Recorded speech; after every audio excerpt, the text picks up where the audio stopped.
Castelo Interior. Santa Teresa de Jesus. Capítulo 1.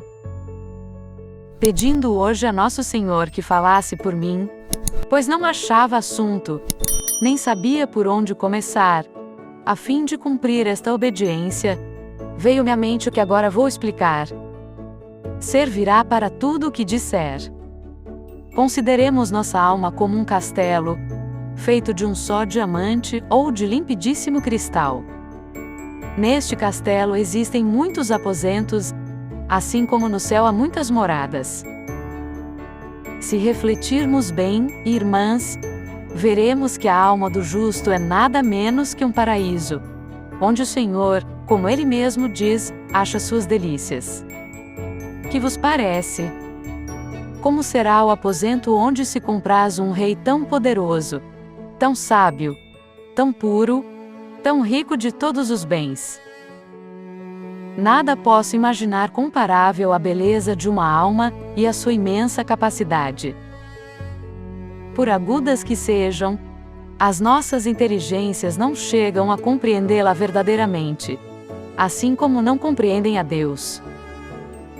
É Ele próprio quem diz nos ter criado à sua imagem e semelhança. Se assim é, e nisso não há dúvida, não nos cansemos tentando descrever a formosura deste castelo.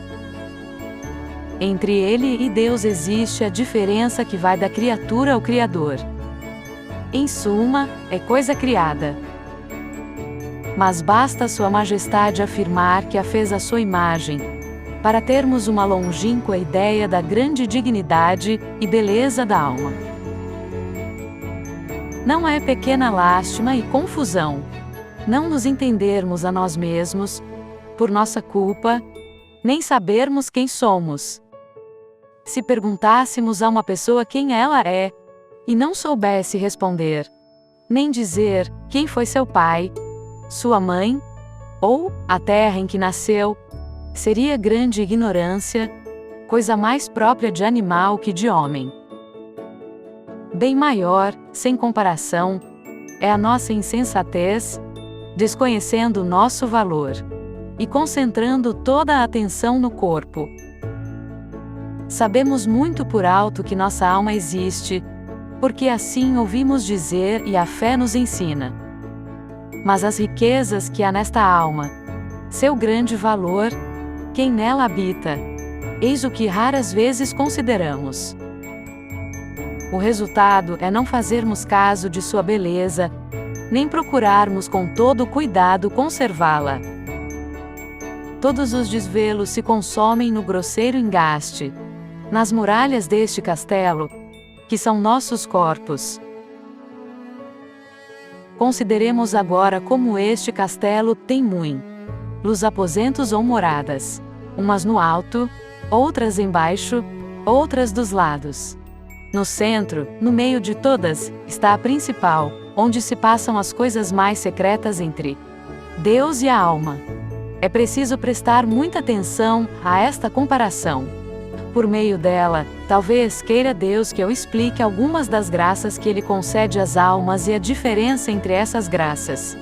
Desejo explicar tudo até onde me for dado fazê-lo. São tantas e tamanhas as graças, que ninguém seria capaz de conhecê-las todas, quanto menos eu, que sou tão ruim. Quanto a vós, se as receberdes do Senhor, sentireis grande consolo, sabendo que Ele as pode fazer. Quem não as experimentar, terá motivos para louvar a infinita bondade de Deus.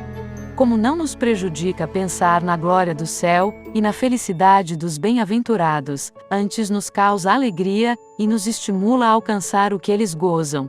Assim também não nos prejudica sabermos que é possível, ainda neste desterro, tão grande Deus comunicar-se a vermezinhos asquerosos como nós. Será a ocasião para amarmos uma bondade tão excessiva e misericórdia, tão sem limites. Quem se escandalizar de saber que Deus faz grandes graças, já neste exílio, tenho por certo que está muito desprovido de humildade e de amor do próximo. A não ser assim, como não se alegrar em que Sua Majestade dê a entender suas grandezas, seja a quem for, e faça tais favores a um irmão nosso? Isso não impede que o faça também a nós. Algumas vezes, agirá dessa forma para manifestar sua grandeza a quem lhe apraz, como declarou a respeito do cego ao qual deu vista, quando os apóstolos lhe perguntaram se aquela cegueira era devida aos próprios pecados ou aos de seus pais. O Senhor faz estes favores a certas almas, não por serem mais santas que outras, mas para dar a conhecer as grandezas divinas, como, por exemplo, a São Paulo e a Madalena, e para que o louvemos em suas criaturas. Pode-se objetar que tais coisas parecem impossíveis, não convindo a escandalizar os fracos. Contudo, é menor mal não crerem alguns que privar do proveito espiritual as almas favorecidas por Deus. Estas ficarão consoladas e estimuladas a amar sempre mais aquele que, possuindo tão grande poder e majestade, usa de tanta misericórdia para com elas. Por outro lado, tenho certeza de me dirigir a almas que não estão sujeitas a tal perigo. Sabem e creem que Deus ainda pode dar provas de amor muito maiores.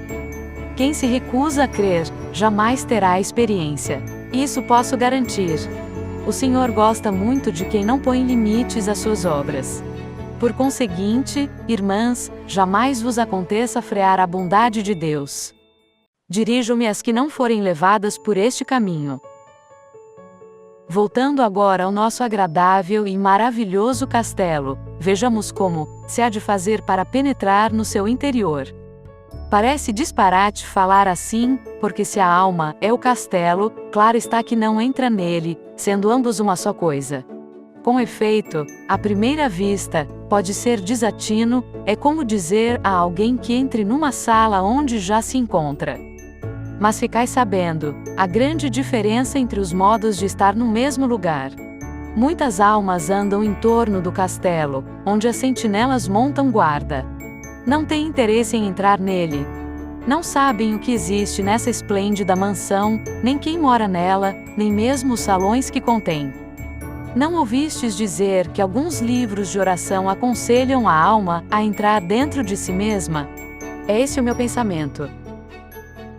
Uma pessoa muito douta dizia-me, há pouco tempo, que as almas em oração são semelhantes a um corpo entrevado ou paralítico.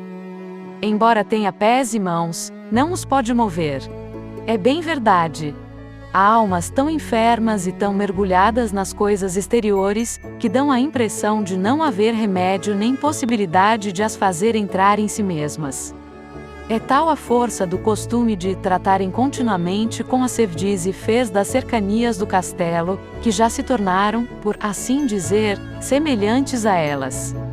Embora tão ricas de natureza, capazes de conversar com o próprio Deus, não há remédio que lhes valha. Se não procuram entender e remediar sua extrema miséria, olhando para si, tornam-se estátuas de sal, como aconteceu à mulher de Ló por voltar a cabeça e olhar para trás. Pelo que entendo, a porta para entrar neste castelo é a oração, a meditação.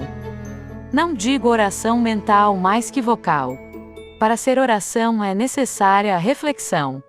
Não chamo oração mexer com os lábios sem pensar no que dizemos nem no que pedimos nem quem somos nós nem quem é aquele ao qual nos dirigimos. Algumas vezes poderá acontecer isso a pessoas que se esforçam por rezar bem, mas será por motivos que se justificam, e será boa oração. Como quem tem o costume de falar mais que de Deus à cabeça, sem reparar se está certo, por ter decorado ou repetido muitas vezes, a isso não tenho em conta de oração. Não permita a Deus que cristão algum reze desse modo. Entre nós, irmãs, espero em Sua Majestade, jamais haverá tal. Nosso costume é tratar de coisas interiores, o que é muito bom para não cair em semelhantes brutezas. Não me refiro a almas tolhidas, como o enfermo que jazia há 30 anos na piscina. Estas, se o próprio Senhor não vier e mandar que se levantem, são bem desventuradas e correm grande perigo. Dirijo-me às almas que querem entrar no castelo. Embora muito metidas no mundo, têm bons desejos. Encomendam-se uma vez por outra a Nosso Senhor. Refletem um pouco sobre si mesmas, não muito detidamente. No espaço de um mês, um dia ou outro, rezam distraídas com 1000 negócios a lhes encherem o pensamento. A eles estão de tal modo apegadas, que o coração se lhes vai, como se costuma dizer, para onde está o seu tesouro. De quando em quando procuram libertar-se. Já é grande coisa o próprio conhecimento e reconhecer que não caminham bem para acertar finalmente com a porta do castelo. Acabam entrando nas primeiras salas de baixo. Juntamente com elas entram tantas sevdis, nem lhes deixam ver a beleza do castelo, nem lhe sossego. Entretanto, foi muito terem entrado. Achareis, filhas, que tudo isso sai do assunto. Pela bondade do Senhor não sois deste número. Tende paciência. A não ser deste modo, não saberei explicar algumas coisas íntimas de oração como as tenho entendido. E praz a Deus que ainda acerte em dar-vos alguma ideia do que vos quero explicar. Quando não há experiência é assunto difícil de entender. Se a tiverdes, vereis que não posso deixar de referir-me a certos pontos que, permita o Senhor por sua misericórdia, nunca nos digam respeito.